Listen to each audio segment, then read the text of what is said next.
샬롬. 네, 주님 안에서 문안 인사드립니다.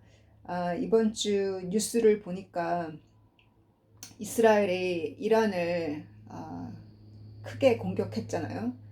이란이 지금 보복한다고 얘기를 하고 있는 이런 뉴스를 보면서 정말 이스라엘은 이 중동 지역에서 가장 강대한 민족이라는 것을 국가라는 것을 이번 전쟁을 통해서 알게 되는 것 같아요. 항상 이란이 가장 강하고 전 세계 그 힘 있는 나라들이 이란의 뭐 석유나 이란과의 거래를 위해서 이스라엘을 무시하고 이란 편에 서는 것이 전 세계 정부가 이란 편에 서 있잖아요. 유엔이라는.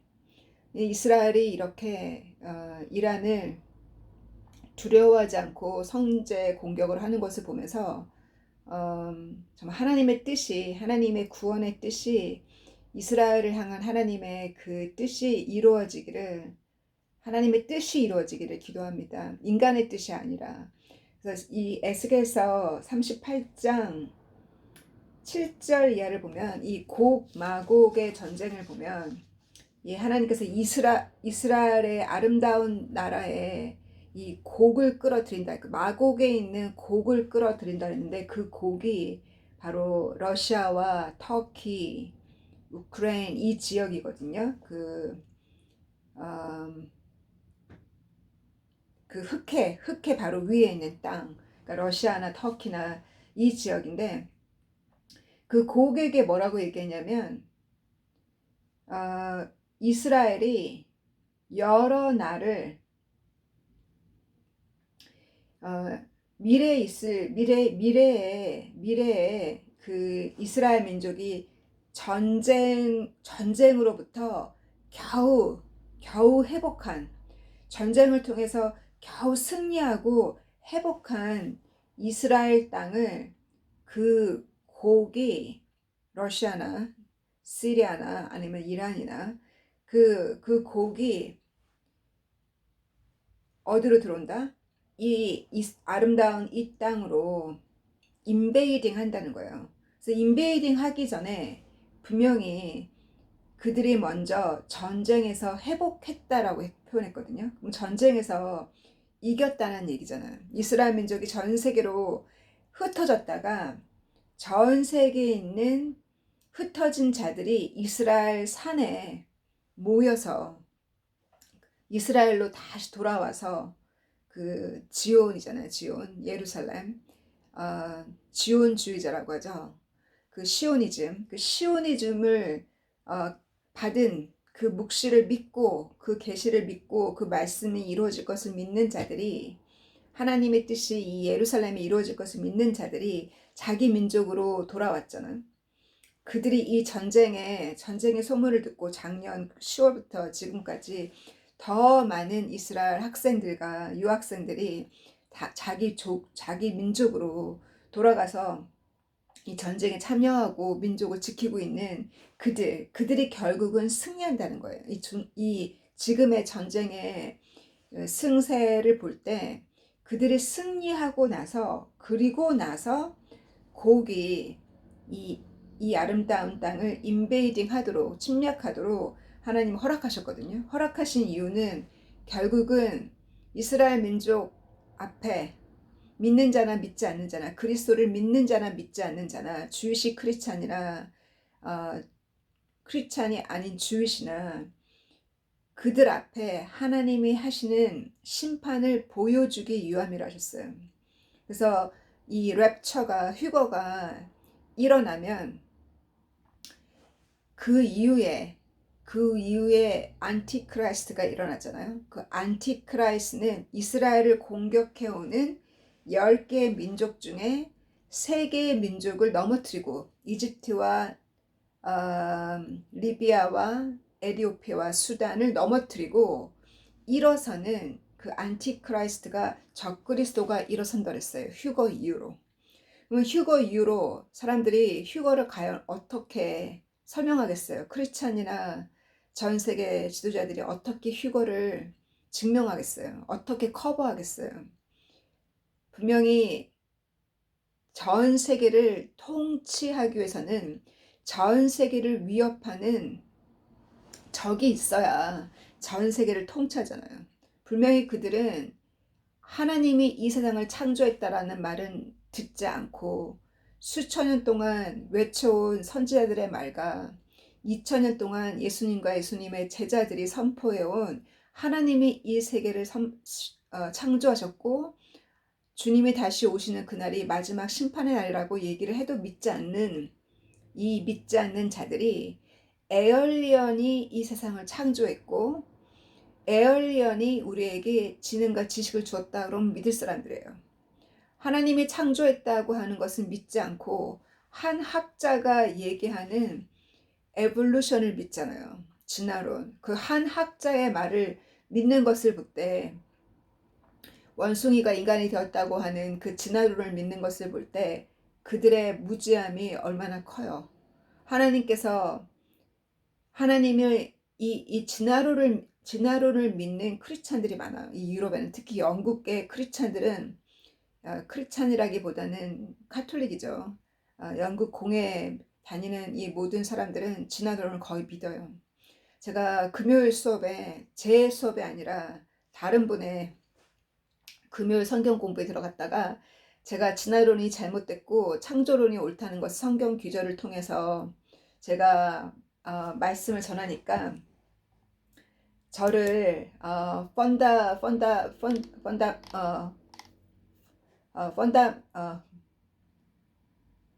펀다미스트라고 저를 그렇게 공격하는 성도들 앞에 지도자들 앞에서 저를 그렇게 무시할 때 저를 옆에서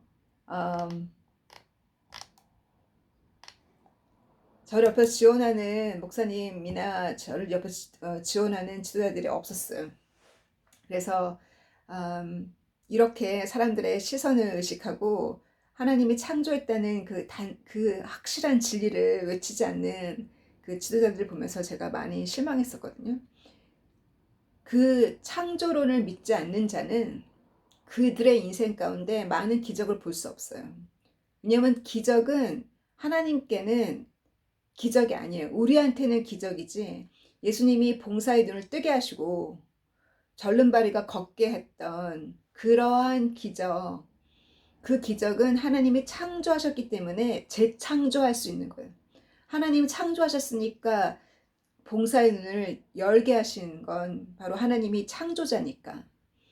하나님이 창조하셨기 때문에 재창조 가능하고 하나님이 심판하신 다음에 이 세계를 회복하는 게 가능하잖아요. 하나님이 창조하셨으니.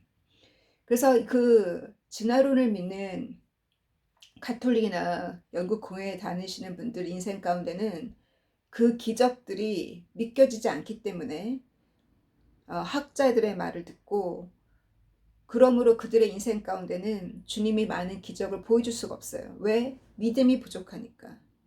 그것이 보이지 않는 것을 믿는 것이 믿음이잖아요.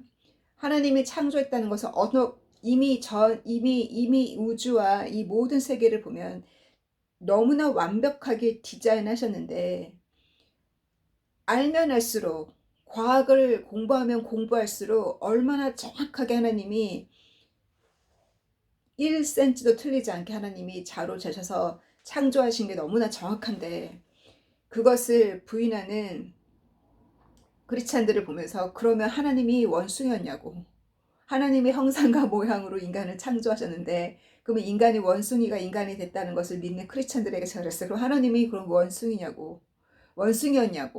그래서 하나님도 인간처럼 진화가 되었냐고.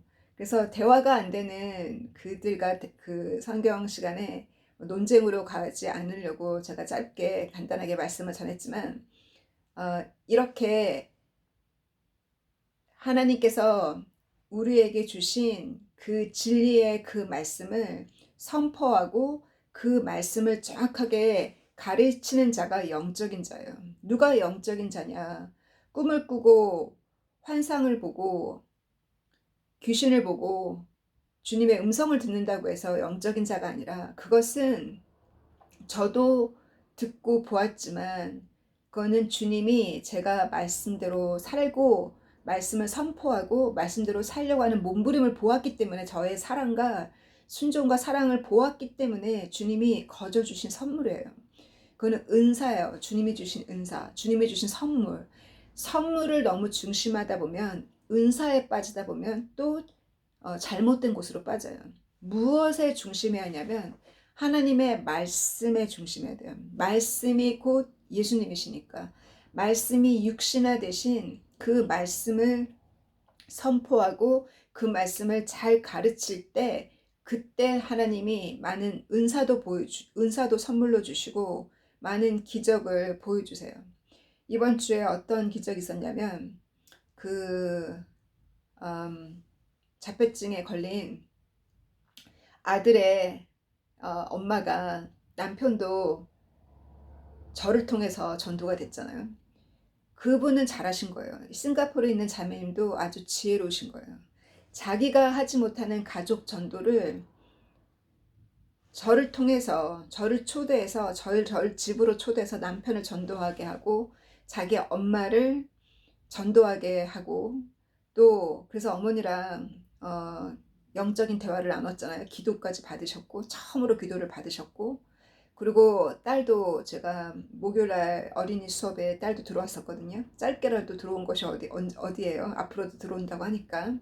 그래서 일주일에 한 번 딸들도 저에게 맡기고, 이와 같은 그 혼자 하지 못하는 가정 전도를 말씀을 잘 전하시는 전도자, 또 그런 분이 진실로 전도사죠. 말씀을 잘 전하시는 분, 또 하나님의 마음을 받은 자, 온유하고 너그러운 자, 그러한 분들을 여러분 초대하셔서 여러분이 직접 하지 못하는 가정 구원을, 가정 전도를 도움을 요청하세요. 그래서 제가 그 남편이 이제 말씀을 듣고 두 분이서 같이 기도하더니 이 가정 분위기가 달라졌잖아요. 그래서 양녀딸이, 남편 쪽에 그 딸인데, 이 양녀딸이 주말에 항상 방문을 해요. 근데 여름 이후로 집안 분위기가 바뀐 거예요. 그래서 이 어머님이 말씀하기를, 아빠가 성경 공부에 들어오고 우리 둘이서 열심히 기도하니까 아이도, 네 동생도 치유되고, 엄마 아빠 사이에 이렇게 평화와 사랑이 넘친다. 그러니까 이 양녀가 직접 느꼈으니까. 그래서 저를 초대한 거예요.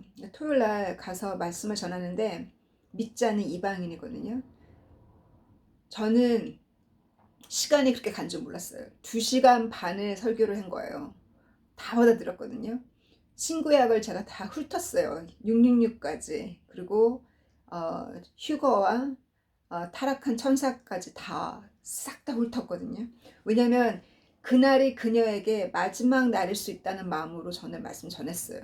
왜냐면 휴거가 언제일지 모르고 그녀가 말씀을 안 듣는다 할지라도 제가 전한 그 말씀이 심겨져야 어느 날 기억할 거 아니에요. 그래서 2시간 반을 말씀을 전했는데, 중간에 이 어머님은 북에 가서 티를 끓이시더라고요. 왜냐면 나중에 와서 말하기를, 자기도 힘들었는데 어떻게 2시간 반을 강의를 했냐고. 강의 끝나고 나서, 이렇게 하나님께서 교회를 가정에 세우시고 이 마지막 때는 가정의 교회를 세우고 너 자체가 교회라고, 우리가 1세기 초대 교회로 돌아가야 된다고. 제가, 왜냐하면 교회가 교회 비즈니스로 많이 흘러가기 때문에 참 교회를 찾기가 어렵다. 진리를 선포하는 교회를 찾기가 어렵기 때문에 하나님이 이렇게 말씀을 선포하는 자를 세우시고 말씀을 전하는 자들을 통해서 가정교회를 세우신다고. 그랬더니 그녀가 자기도 그러면 강의를 듣겠다는 거예요. 그래서 제가 뭐랬냐면, 다음 주 토요일은 내가 시간이 안 되니까 2주에 만날까? 그랬더니 얼굴색이 실망스러운 거예요. 그래서 그러면은 내가 토요일 일찍 시간을 당겨서 오전 10시에 강의를 해주겠다 그랬더니, 직장인이 토요일 오전 10시에 차 타고 엄마 집으로 온다는 거는 벌써 아침에 일찍 출발해야 하잖아요. 토요일인데 자고 싶을 텐데도 얼굴이 확 밝아지는 거예요. 10시 가능하다고. 그래가지고 이렇게 한 사람이 사망에서 생명으로 넘어오는 기적의 역사가 토요일 날 있었고요.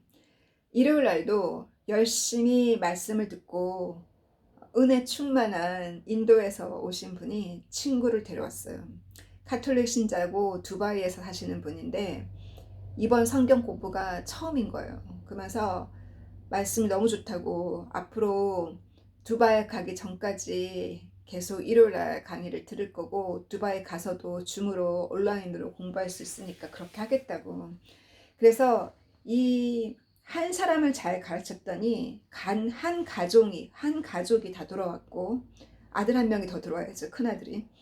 한 가족이 다 들어왔고 또 한 분을 또 가르쳤더니 그분을 통해서 들어온 또 한 분을 가르쳤더니 바로 또 친구가 연결되잖아요. 이렇게 하나님의 역사는 예수님께서 저에게 보여주신 잠시만요.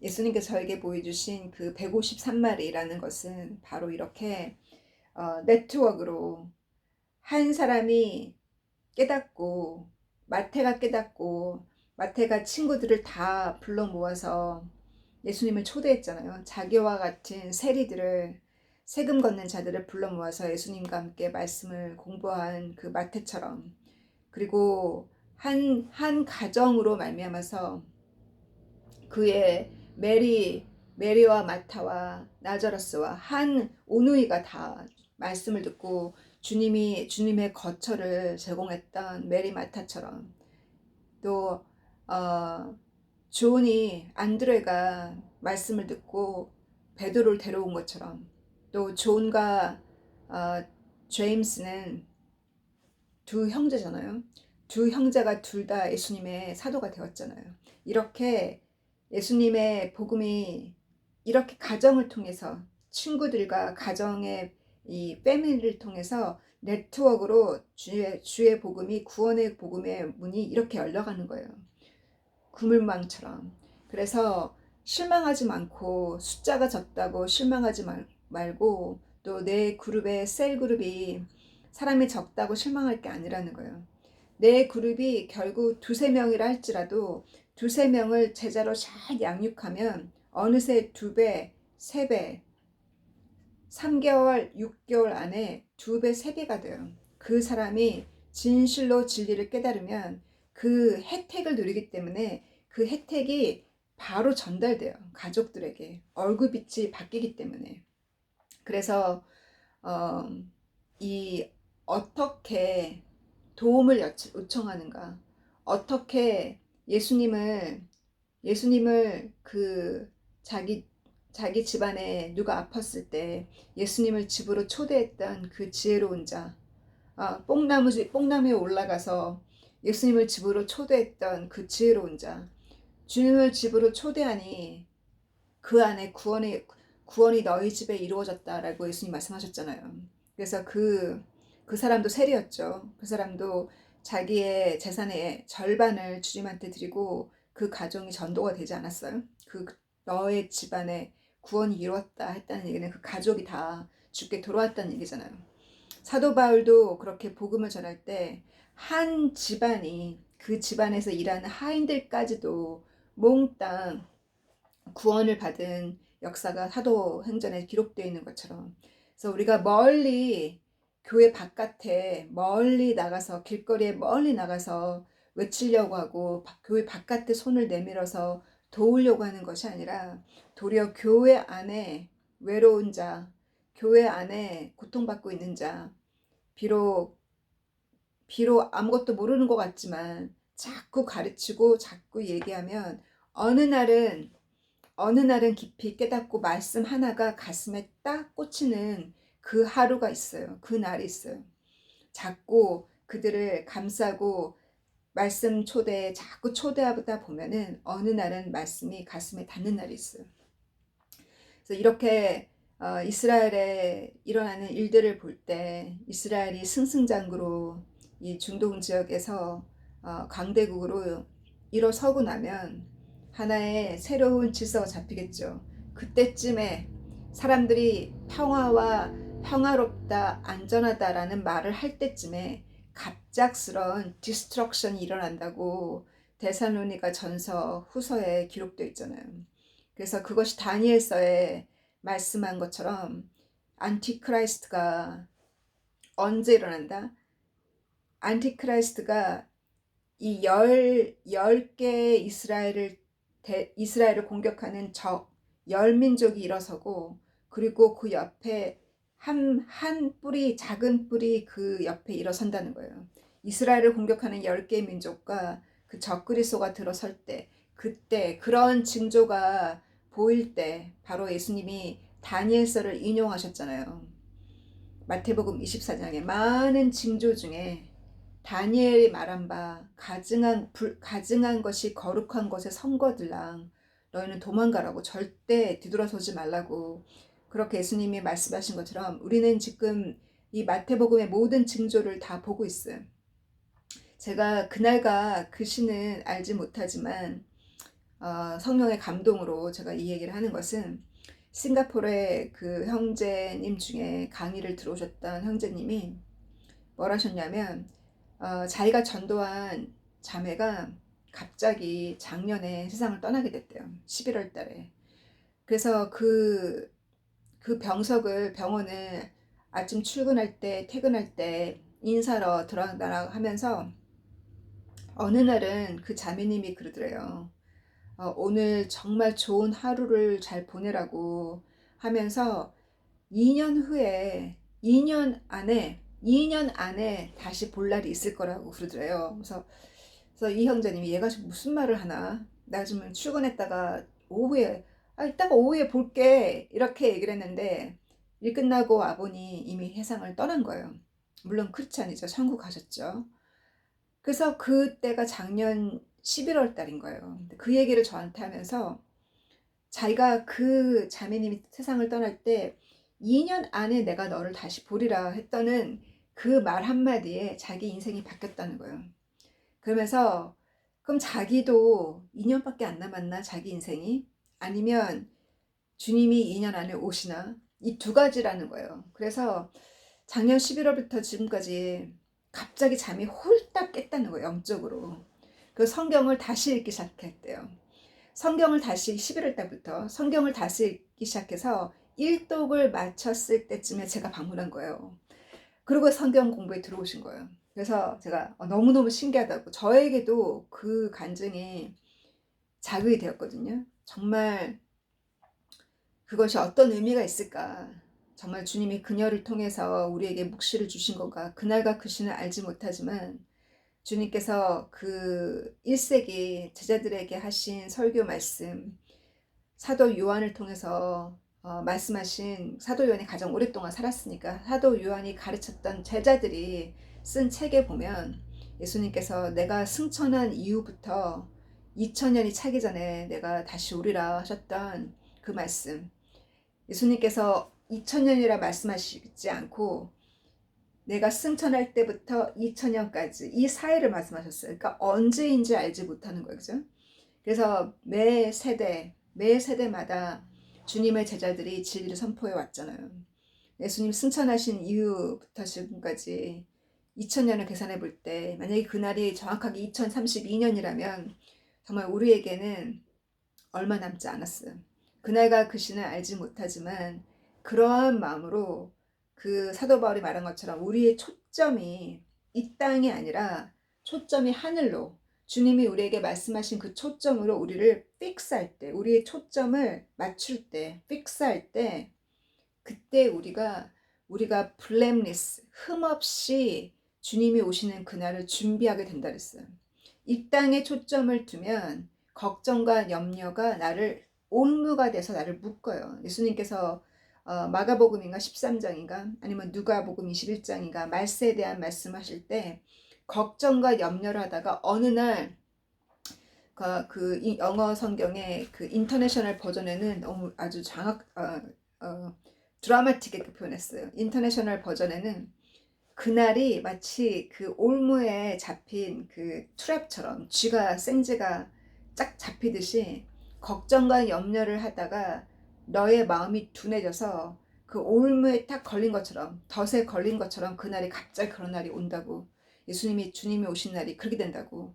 그렇게 표현한 그 드라마틱한 표현처럼 우리의 시선이 이 땅에 두면, 크리스찬으로서 주님을 따르는 사람으로서 우리의 초점을 이 땅에 두게 되면 걱정과 염려를 하게 된다는 거예요. 그리고 이 땅에 두게 되면 불을 자꾸 이 땅에 쌓게 된다는 거예요. 저 하늘의 창고는 비었는데 이 땅에 창고를 쌓으면서 말세를 선포하는 사람은 그건 거짓말이에요. 말세를 선포하면서 이 모든 중동의 시기와 때를 볼 때 주님이 곧 오신다고 선포하시는 말세를 선포하시면서 교회는 대리석 교회예요. 교회는 무슨 백화점 무슨 그 디파트먼트 스토어를 저리 가라 할 정도로 교회는 번쩍번쩍해요. 그럼 과연 그것이 그 진리가 그 안에 과연 진실이 들어있는 말씀인지, 아니면 사람들한테 보여주기 위해 나도 진리를 선포한다고 보여주려고 하는 건지, 과연 그 교회를 30년을 다녔지만 어느 누구 한 사람도 헬로우라고 인사하지 않고 말을 걸지 않는 교회가 과연 주님의 참 목자, 주님이 세운 참 목자의 교회인지를 돌아봐야겠어요. 그래서 주님이 세운 참 교회는 돈이 교회 바닥과 교회 천장과 대리석으로 돈이 가는 것이 아니라, 그 돈이 어디로 가겠어요? 주님이 보실 때 가장 불쌍한 가난한 자, 그 교회 안에, 교회 바깥 말고 먼저는 교회 안에 가난한 학생들, 월세를 못 내서 전전긍긍하는 사람들, 가부들, 직업이 없는 사람들, 그런 사람들을 돕는 곳으로 돈이 들어가야 한다는 거예요. 그 자선이 먼저는 교회 안에. 그래서 사람들이 교회가 커지다 보면은 영국에도 자선 사업을 많이 하거든요. 근데 교회 안에 사람들은 울고 있어요. 자기 성도들 중에는 외로움 속에, 또 경제적으로 어려워한 사람들은 교회 안에 있어요. 근데 교회 바깥에 아무리 자선을 한다고 해서 평판은 좋겠지만, 진실로 주님이 우리에게 말씀하신 대로 서로 사랑하라. 너희가 서로 사랑할 때 바깥 사람들도 세상이 너희가 나의 제자임을 안다고 했잖아요. 먼저는 그것이 주님의 사랑이에요. 주님이 제자들을 향한 사랑이고 주님의 양들을 향한 사랑이에요. 서로 사랑하라고. 그래서 세상이 안다고, 너희가 나의 제자인 것을. 그래서 먼저는 우리의 자선이 우리 교회 안에 누가 경제적으로 어려워서 고생하고 힘들어하는지 그런 사람을 먼저 돕는 것이 먼저고, 그보다 더 중요한 것은 진리를 선포하는 거예요. 진리를 선포하면 성도들이 성경을 오픈하게 됐어요. 진리를 자꾸 전하고 말씀을 가르치면 그 말씀에 힘을 입어서 성경을 열게 돼 있어요. 왜냐하면 더 그 갈급함과 갈증을 주기 때문에 더 읽게 만드는 거. 그래서 예수님께서 주기도문에 그의 나라와 그의 의가, 하나님 나라가 하늘에 이루어진 것처럼 이 땅에 이루어지다라고 기도를 하셨잖아요. 그 말씀은 하나님의 오리지널 하나님의 계획이, 아담과 이브 때 이루고자 했던 하나님의 그 계획이 깨졌잖아요. 왜 깨졌어요? 하나님이 그들에게 자유의지를 주셨잖아요. 하나님이 주신 그 자유의지가 하나님의 캐릭터예요. 하나님의 형상과 모양으로 인간을 창조했다 그랬어요. 하나님의 형상과 모양은 하나님의 거룩함이요, 하나님의 사랑의 원천지이고, 하나님 거룩하시잖아요. 하나님은 오래 참으시잖아요. 하나님은 자유의지를 갖고 계시잖아요. 그게 하나님의 캐릭터 그대로 하나님이 인간을 창조하셨어요. 그것을 마치 여러분이 자녀를 낳을 때 하나의 사업하는 사람이 투자를 하는 것 똑같아요. 위기를 안고 투자를 하잖아요. 과연 이 투자를 통해서 유익을 볼 것이냐, 아니면 이 투자로 말미암아 내가 해를 당할 것이냐, 마이너스가 있을 것이냐, 자녀를 키워도 이 아이로 인해서 내가 기쁨을 얻을 것이냐, 아니면 이 아이로 인해서 내가 평생 어깨에 무거운 짐을 지고 갈 것이냐. 그건 모르죠. 결혼도 자녀도 하나의 투자처럼 리스크를 안고 가는 거예요. 왜? 자유의지가 그들에게 주어져요. 하나님이 인간을 하나님 형상과 모양으로 창조하신 것이 바로 하나님이 우리에게 주신 귀한 선물이고, 우리를 향한 하나님의 존엄성이에요. 하나님처럼 창조하셨다는 것은, 그것이 또한 하나님에게는 위기예요. 하나님한테 반역할 수 있잖아요. 그래서 하나님이 자유의지를 인간에게 주셨기 때문에 그것이 하나님의 무능력이 아니라는 거예요. 하나님께서 아담과 이브를 제대로 못 가르쳤기 때문에 그런 하나님의 무능력이 아니라, 하나님이 인간에게 자유의지를 주신 것이 바로 하나님의 형상과 모양으로 창조하셨잖아요. 하나님의 형상과 모양으로 창조하셨기 때문에 우리에게는 포텐셜한, 잠재적으로 하나님처럼 거룩해질 수 있는 길을 열어주셨어요. 예수님을 통해서, 선지자를 통해서 하나님이 가르쳐 주셨잖아요. 이렇게 연습하면 너희도 선지자들처럼 거룩해질 수 있다는 것을 이스라엘 사람들에게 그 법을 주셨고, 또 예수님을 통해 하나님의 아들을 통해서 그 피 흘리심으로 그 의미를 깨닫는 자, 그 피로 나를 씻고, 예수님의 말씀을 내가 묵상하고 예수님을 하나님의 아들로, 나의 메시아로, 나의 구세주로 받아들이고 예수님과 교제할 때, 그 말씀의 떡을, 예수님의 피를 마시고 그 말씀의 떡을 먹을 때 성령이 임해서 예수님이 주신 마음의 법까지도 우리가 이루면서 살 수 있는 그 거룩해져 가는 그 길을 하나님 열으셨잖아요. 하나님은 우리를 창조하시고 딱 끝난 것이 아니라, 창조하셨고 하나님은 제공하셨어요. 하나님처럼 완전해질 수 있는, 거룩해질 수 있는 그 조건을 하나님은 창조하셨고 마련하셨어요. 준비하셨어요. 그리고 보내주셨어요. 그걸 이루셨잖아요, 예수님께서.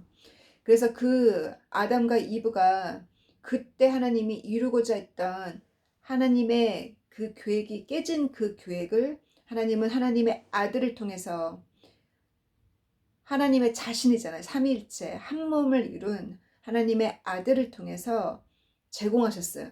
그 예수님을 통해서 우리에게 그 길을, 우리의 대선지자가, 대제사장이 되셔서 예수님이 그 길을 열어주셨고, 지성소로 들어갈 수 있는 그 커튼이 반으로 잘려지면서 커튼 안으로 들어가서 하나님과 교제할 수 있는, 직접 하나님을 만날 수 있는, 하나님의 음성을 들을 수 있고, 영안이 뜨여서 성경이 이해가 되는, 그 말씀이 깨달아지는 그 문을 예수님이 열어주셨어요. 그래서 예수님, 우리가 하나님처럼 거룩해질 수 있는, 주님처럼 거룩해질 수 있는 길을 열어주셔서 하나님의 뜻이 이 땅에 이루어지는, 그 땅이 먼저는 개인이요. 예수님이 천국이 네 마음에 이루어졌다 했잖아요. 먼저는 개인이요. 그 개인이 모여서 교회가 되고, 예수님이 다시 오시는 그때에는 이 땅에 하나님의 나라가 이루어지는, 하나님의 뜻이 하늘에 이루어진 것처럼 이 땅에 천년 왕국이 이루어지는 것은 하나님의 계획이에요. 천년 왕국 동안 예수님이 예루살렘에서 통치하신다는 그 말씀은 앞으로 올 요한계시록에 예언되어 있는 19장, 20장, 21장 말씀이에요. 그 말씀을 이 칼빈주의자들은, 예정론을 믿는 칼빈주의자들은 뭐라고 해석하냐면, 우리가 이미 천년 왕국에 살고 있다. 예수님 때부터, 예수님이 오셨을 때부터 지금까지. 그것은 우리 개인에게, 그 하나님의 나라가 개인에게, 개인의 가슴에 이루어진 거예요. 심지어 교회 안에서도 전쟁이 있고, 교회 안에서도 시기와 질투가 있어요. 그러나 개인에게는 예수님의 말씀대로 살고자 하고 몸부림치는 그 제자들의 삶, 그들의 가슴에게는 천국이 이루어졌죠. 그러나 이 땅에 온전히 이루어지기까지는 하나님의 심판이 필요해요. 그래서 마태복음 25장 말씀을 제가 1세기 제자 이리니우스의 책을 지금 4장이 다 끝나가는데 이 이리니우스도 굉장히 강조를 많이 했어요. 그 비유에 대해서, 마태복음 25장 비유에 대해서. 그래서 하나님께서 세례 요한을 통해서도 내 뒤에 오시는 자는, 나는 물로 세례를 주지만 내 뒤에 오시는 자는 불로 세례를 주고 그가 알곡은 곡간에 넣고 나머지는 영원한 불에 태운다는 얘기를 세례 요한이 했잖아요. 그 세례 요한이 말씀하신 그 말씀을 예수님이 그대로 마태복음 25장과 천국과 마지막 심판에 대해서 비유로 말씀하실 때 그 말씀을 그대로 이용하셨어요. 그래서 내가 그날에 양과 염소를 나누고 양은 하나님의 곡간에 넣고 염소는 영원한 형벌, 영원한 불에 넣은다 그랬어요. 이 이리니우스가 사용한 성경 기절 중에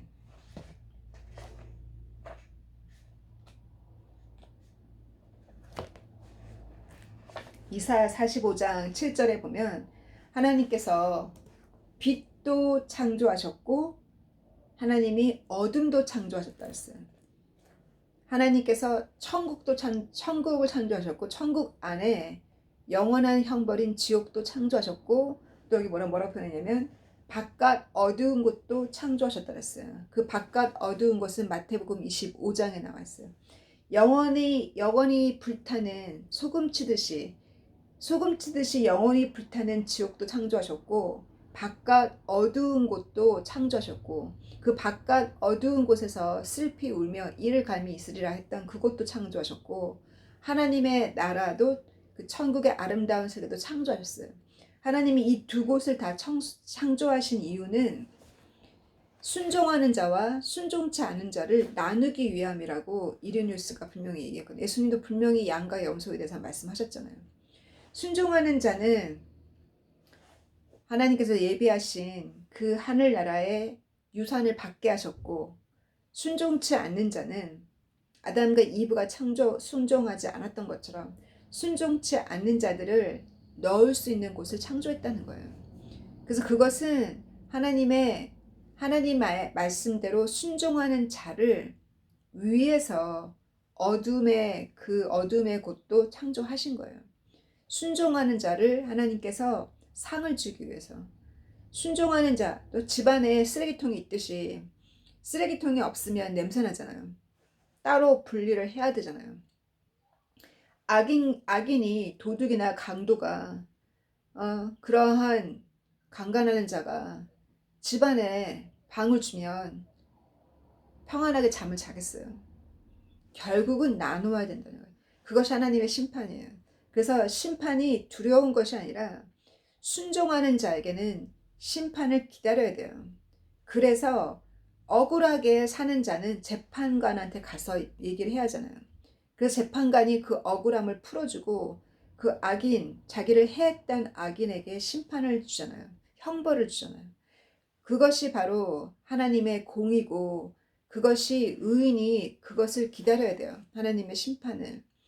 그래서 서로 응원하는 거예요. 서로 순종하기를.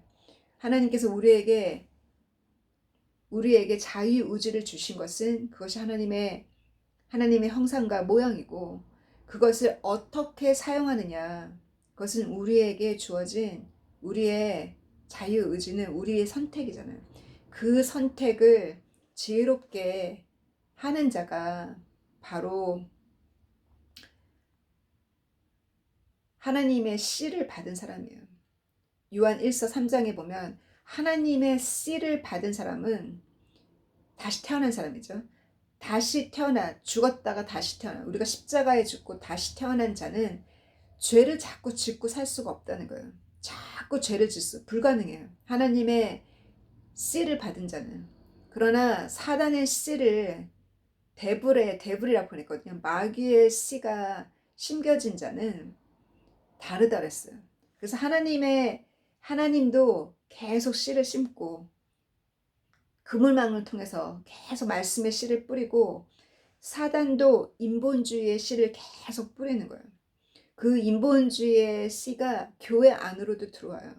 그래서 교회 안에서 진화론을 얘기하고 교회 안에서 하나님의 앞으로 오는 하나님의 심판에 대해서는 절대 얘기하지 않고 예수님께서 우리에게 약속하신 유일한 약속, 성경의 모든 예언이 지금도 이루어지고 있고 앞으로 이루어지는 예수님의 재림과 재림 이후에 이루어지는 하나님의 심판과 또 심판 이후에 하나님이 이루실 천년 왕국에 대해서 얘기하지 않는 자는 마치 하나님이 우리에게 약속하신 그 약속을 묵상하지 않고서 어찌 우리가 거룩한 삶을 살 수가 있겠어요?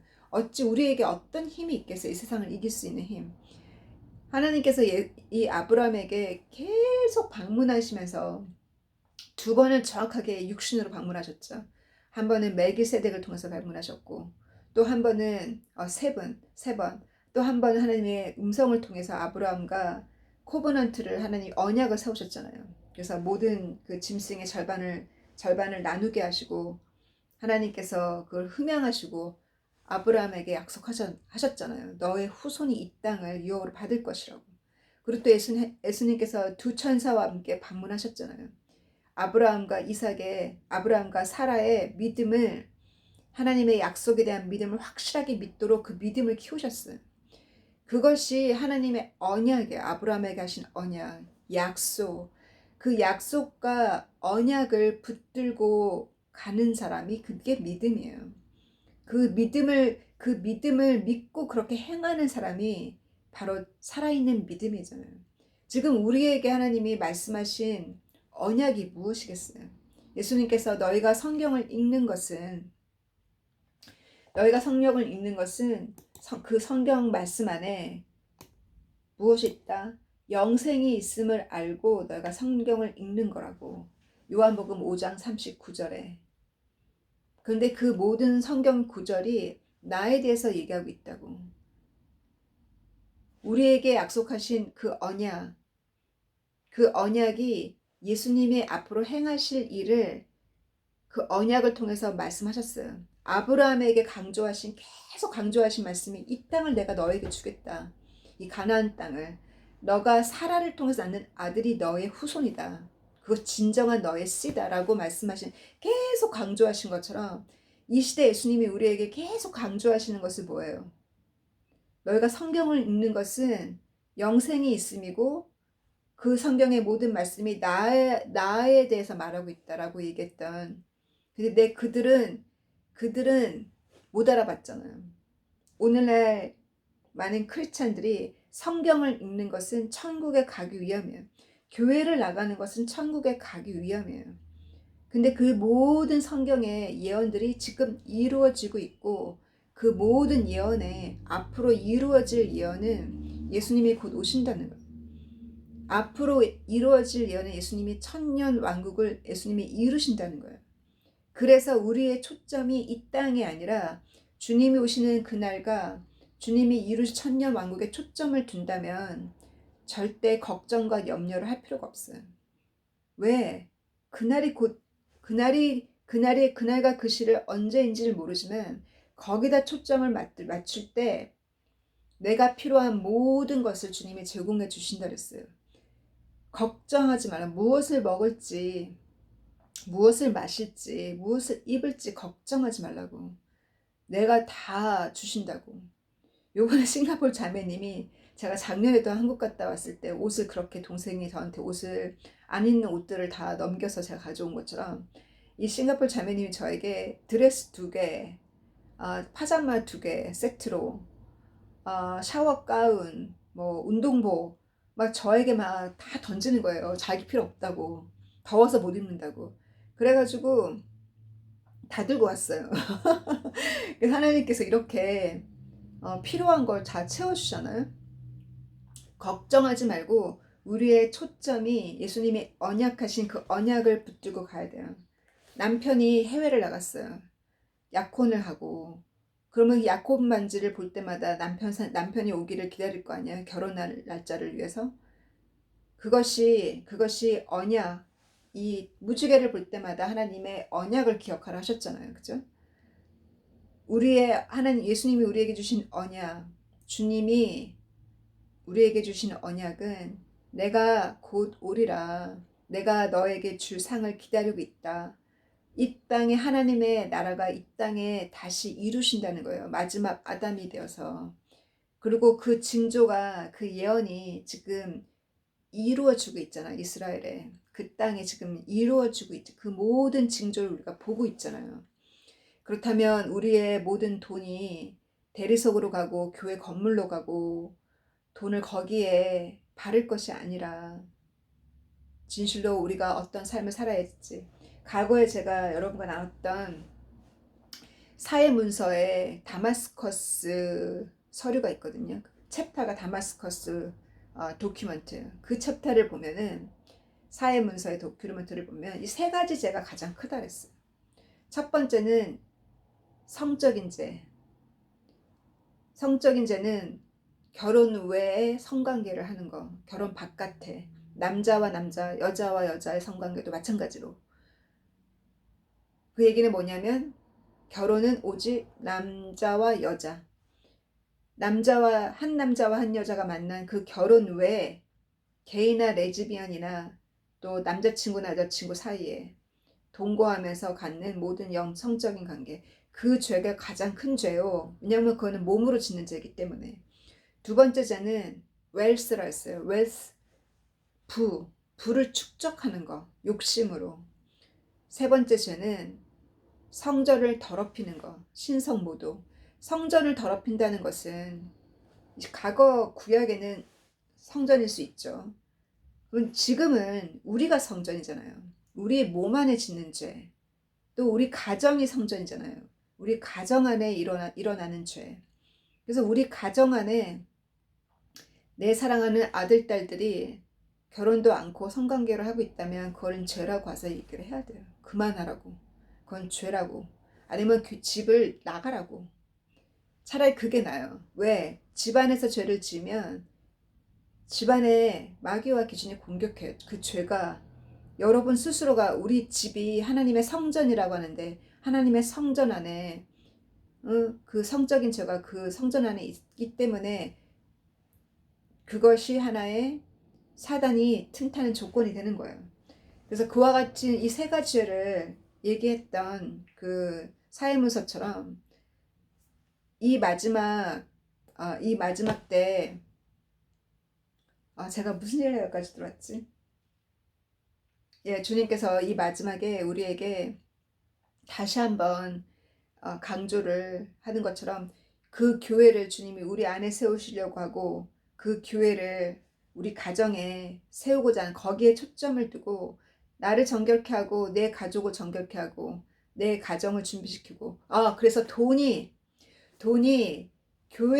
교회를 화려하게 만드는 것에 돈을 가는 것이 아니라 그 부를 거기다 축적하는 것이 아니라 주님이 진정 원하는 교회는 주님의 진리를 선포하고 선지자의 모든 예언을 가르치고 예언과 묵시를 가르치고 또 기도하고 이 세 가지가 제일 중요하다는 거예요. 이 세 가지에 초점을 둘 때 제자가 키워진다는 거예요. 제자가 양성된다는 거예요. 제자를 양성하잖아요. 그러면 돈을 주지 않아도 다 자원봉사예요. 제자들은 자원봉사하게 돼 있어요. 그런데 제자를 안 키우면 자꾸 돈으로 사람을 고용해야 돼요. 돈으로. 물론 풀타임으로 돈을 받고 그 주의 일을 할 사람도 있어야죠. 물론. 그러나 교회에 많은 형제 자매님들이 말씀을 전하고 전도하고 양육하고 가르치고 이 모든 자원봉사하는 사람이 많은 교회일수록 제자들이 많이 양성된 교회예요. 잘 되고 있는 교회예요. 그래서 이번 한 주도 내가 진리를 선포하고 예언을 무시하지 않고 예언이 어떻게 이루어졌는지 주님의 언약을 내가 붙들고 앞으로 이루어질 주님의 약속하신 그 언약을 붙들고 갈 때 주님이 많은 선물로 그것이 잘하고 있기 때문에 은사를 주시는 거예요. 그 은사 중에는 치유의 역사와 기적과 꿈과 계시와 이 모든 주님의 많은 은사를 선물로 받는 한 주간이 되기를 바라면서 마치겠습니다. 사랑하는 주님 감사합니다. 우리가 주의 말씀을 선포하고 그 말씀을 깨닫는 것이 바로 영적인 자라고 하셨으니 정말 영적으로 주님의 말씀이 정말 이해가 되고 그 묵시와 그 계시와 그 예언들이 진실로 이해가 되고 깨달아질 수 있도록 주님께서 많은 징조를 통해서 우리에게 확신을 주시고 우리가 그렇게 주의 말씀대로 살할 때 낮아지고 낮아져서 그렇게 섬기고 그렇게 말씀대로 살 때 주님께서 충만한 그 만족을 주시고 그 만족이 우리의 가슴에 가득 찼을 때 우리의 얼굴에 빛이 바뀌고 그 만족을 통해서 음식만 잘 먹어도 얼굴이 그렇게 좋아지는데 주님 그 만족이 얼굴에 보여지면 사람들이 와서 궁금해하지 않겠습니까?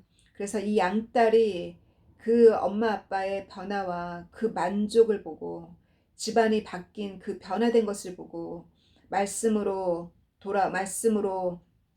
들어온 전도가 된 그 양딸처럼 그와 같은 생명의 역사가 우리 사랑하는 주님의 딸들과 아들들 우리의 형제 자매님들 집안에 이루어지기를 주님 간절히 간구하고 우리가 우리의 부를 축적할 것이 아니라 하늘 창고에 축적하는 저희들 지혜로운 저희가 되기를 주님 간절히 간구하고 우리가 무의식 가운데 죄를 짓고 있거들라 주님께서 깨우쳐 주시고 우리의 죄가 무엇인지 꿈에서라도 보여주시고 말씀과 양심을 통해서 가르쳐 주셔서 날마다 그 죄를 씻고 가는 저희들 되기를 주님 간구합니다. 하나님의 그 심판의 날은 그날은 기쁜 날이요 하나님께서 의로운 자를 들어 올리시는 날이요 하나님 그날을 더디 이루시는 것이 바로 하나님의 온유함과 하나님의 인내하심이라 하셨습니다. 하나님께서 인내하심으로 기다리심으로 하나님이 인내하시는 그 기간에 한 사람이라도 주님 사망에서 생명으로 끌어내는 저희들 되기를 간구하고 소망할 때 그와 같은 생명의 역사가 또 이번 주에도 일어나기를 간구할 때 사랑하는 예수님의 이름으로 감사함으로 드렸습니다. 아멘. God bless you. See you again.